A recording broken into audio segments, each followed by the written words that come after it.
আসসালামু আলাইকুম। টমেটোর আগে একটা ভিডিও দিয়েছিলাম, সেটা আমার যে নিচে 3 তলার মধ্যে 5 লিটারের গ্যালেনে যে চারাগুলি লাগাই,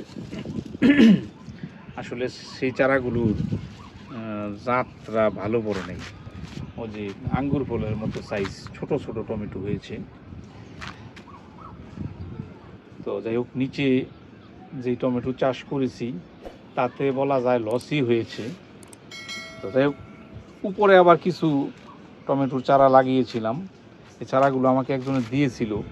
যেমন এই যে আমার এই পার্মানেন্ট বেডটায় মাটি ফালানোর, মাটি ভরাট করার আগে টমেটোর চারা দিয়ে দিয়েছে একজনে। প্রায় 4-5 দিন টমেটো চারাগুলো জাস্ট পানি দিয়ে দিয়ে ছায়ার মধ্যে রেখেছি। এর মধ্যে টমেটোর চারা অর্ধেক, বেশিরভাগগুলো মারাই গেছে। এই যে লাগানোর পরে দেখুন, এই যে 1টা 2টা 3টা 4টা, আর এই যে এইখানে আছে 2টা, এই 6টা চারা বাচ্চে। বাকি চারাগুলো মারা গেছে। লাগাইছিলাম মনে হয় অন্তত 30-35টা হবে, 30-40টা। আর কিছু চারা দিয়ে দিয়েছিলাম এই যে এদিকে ডামে। এই যে দেখুন, ডামে 3-4টা দিয়েছিলাম। ওদিকে আবার 5 লিটারের গ্যালেন আছে, ওইখানে 3-4টা দেওয়া আছে। তো মাশাআল্লাহ দেখুন, এগুলির সাইজ ভালো, ফলনও ভালো হয়েছে, পাকতে শুরু করেছে অলরেডি। আগে কয়েকদিন নিয়ে খেয়েছি, তো এখন দেখা গেছে বেশি পরিমাণে পেকে যাচ্ছে। যেমন আমাদের চাহিদা হয়তো 1 কেজি একদিনে, তো পাকতেছে 3 কেজি। আবার বেশি পাকানোর জন্য এগুলো এখানে রাখাও যায় না, পাখিতে নষ্ট করে ফেলে। যাই হোক, আজকে কিছু টমেটো উঠাবো। এই যে দেখুন, গ্রামের ভাষায় একটা কথা আছে যে ক্ষেতের মতো ক্ষেত একটা থাকলেই হয়। সেম আমি যদি এখানে বলি যে টমেটো গাছের মতো গাছ, টমেটো গাছ একটা থাকলেই হয়। দেখুন এই একটার মধ্যে কি পরিমাণে টমেটো আছে। যদিও সবগুলো একসাথে দেখানো যাচ্ছে না, তো মোটামুটি 5-7 কেজির মতো হবে অলরেডি এখন আছে টমেটো। আরও তো ফুল আছেই, ছোট ছোট টমেটো আছে। এই যে দেখুন ফুল, এই যে ছোট ছোট টমেটো, এগুলি তো হবে। এই এক গাছে ওই দেখা যায় যে পয়সা বসুল। যদি ওইটা ছাড়াও আরও কিছু গাছ আছে, আমি আপনাদেরকে একটু যদি দেখাই। যেমন গ্যালেনে দিয়েছিলাম 5 লিটারের সয়াবিন তেলের গ্যালেনে, সেগুলিতে কেমন হয়েছে এটা আপনাদেরকে আমি একটু দেখাই। এই যে দেখুন, এটা একটা 5 লিটারের সয়াবিন তেলের একটা গ্যালান। মোটামুটি ভালো টমেটো হয়েছে। প্রচুর রৌদ্র থাকার কারণে গাছের পাতাগুলো এরকম হয়ে গেছে, কিন্তু টমেটো কেমন যেন মিষ্টি লাগে, টক না লেগে। এটাও সম্ভবত ছাদে থাকার কারণে এরকম। এই যে এইখানে আরেকটা গাছ আছে, এটার মধ্যে মোটামুটি ভালো টমেটো হয়েছে।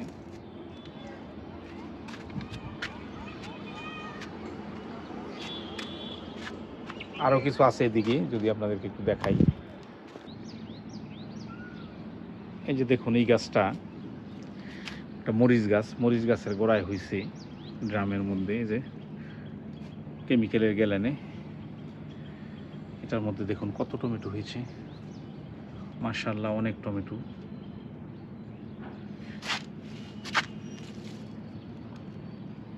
দেখুন,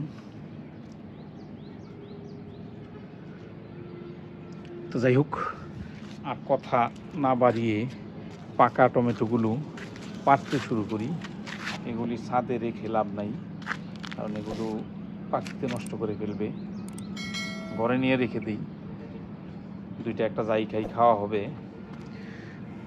আর তাছাড়া বেশ কিছুদিন মোটামুটি রাখাও যায়। যে দেখুন, এখানেও কিছু আছে। মোটের উপর যেখানে যেখানে চারা দিয়েছি সব জায়গায় মাশাআল্লাহ ভালো ফলন হয়েছে। এই যে দেখুন, জাত যদি ভালো থাকে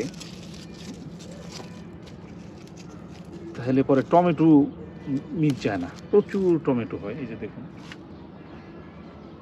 মাশাআল্লাহ, অনেক টমেটো, এই কয়টা গাছের টমেটো আমরা খেয়ে শেষ করতে পারবো না। দেখুন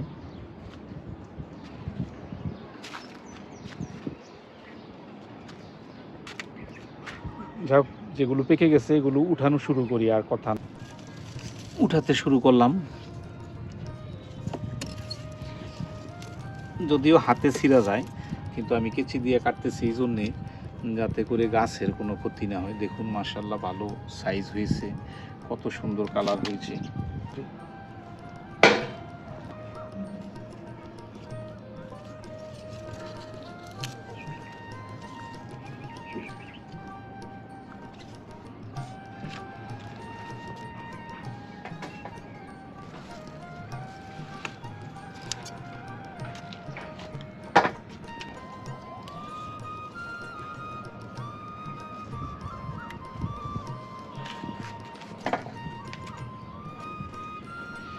দেখুন নিজে হাতে লাগানো গাছ থেকে টমেটো পাড়ার একটাই সুবিধা, সেগুলো যতক্ষণ পর্যন্ত টমেটোরা পরিপূর্ণভাবে না পাকে ততক্ষণ আমরা নিজেরা গাছের থেকে উঠাই না, একদম পরিপূর্ণ পাকার পরে উঠাই। আর কৃষক ভাইয়েরা অবশ্যই কাঁচাগুলো পারে, তার কারণ হলো এরকম পাকাগুলো তাদের ক্যারি করতে অসুবিধা হয়। তো একটা গাছ পাকা আর হলো কাঁচা, কাঁচা থাকা অবস্থায় কোনটা বাড়তি হয়েছে কোনটা করার হয়েছে এটা বুঝতেও কষ্ট হয়। এই জন্যে দেখা যায় নিজের গাছের টমেটোর স্বাদ আর বাজারের টমেটোর স্বাদের মধ্যে একটু পার্থক্য থাকে। আবার টমেটোগুলো পাকানোর জন্যে এরা আবার একটা মেডিসিন ব্যবহার করে, তা আমরা তো আর সেগুলি দিই না। তো সেই জন্য বলি সবাই নিজেরা কিছু কিছু গাছ লাগাবেন, নিজেরা নিজেদের গাছের ফল ফসল নিরাপদ ফসল খাবেন, স্বাস্থ্যের জন্য শরীরের জন্য খুবই উপকারী। এই যে দেখুন মোটামুটি কেজি দেড়েক হবে পেয়েছি, 4-5 দিন খাওয়া চলবে। আবার এই যে এগুলো আছে দেখেন মোটামুটি কিছুটা পেকেছে, এই যে কিছুটা পাকনা আছে। এই যে দেখুন এই যে এদিকেও আছে, এগুলোও পারি নাই, 2 দিন পার হইলে এগুলি 2-3 দিন পরে আরও পুরোপুরিভাবে পাকবে, তখন আমরা গাছ থেকে হারভেস্টিং করব। আর এখন যেগুলি পারছি যেগুলি একবারে পরিপূর্ণ পাকা লাল হয়ে গেছে সেগুলো। তো সবাই ভালো থাকবেন, নিরাপদ ফল ফসল খাবেন। আল্লাহ হাফেজ।